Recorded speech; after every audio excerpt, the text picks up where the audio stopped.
Farewell for one of Washington's elder statesmen. Today, America mourned the death of former Kansas Senator and Republican presidential nominee Bob Dole. WGN's Gaynor Hall has more on today's ceremony. Bob Dole is being remembered today as a giant of history who served with grit, grace, and goodness. At the National Cathedral in Washington, leaders from both parties paying tribute to Bob Dole. President Biden eulogized the wounded World War II veteran and former Republican Senate leader, who was also his longtime friend. We served together for 25 years. We disagreed, but we were never disagreeable with one another. Not one time that I can think of.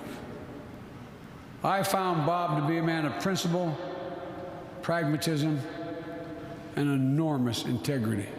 Dole's sense of humor was remembered as well. His daughter read from a secret farewell letter he wrote.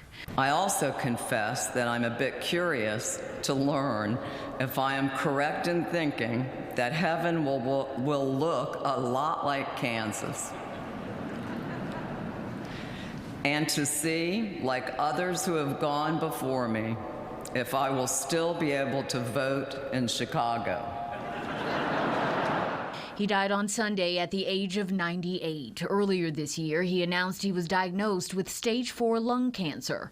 Among those paying their respects on Friday, former Republican vice presidents Mike Pence, Dick Cheney, and Dan Quayle, along with former President Bill Clinton, who beat Dole to win re-election in 1996. Bob Dole was a person who meant something to everyone. In the coffee shop, the campaign trail, the halls of Congress.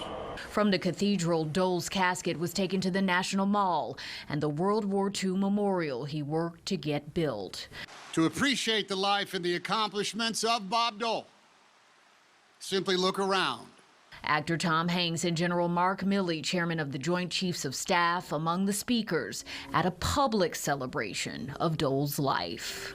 Bob Dole always put his country first. There will be a public viewing in Dole's hometown this weekend, and he will later be laid to rest at Arlington National Cemetery. In the newsroom tonight, Gaynor Hall, WGN News. Thank you, Gaynor. New data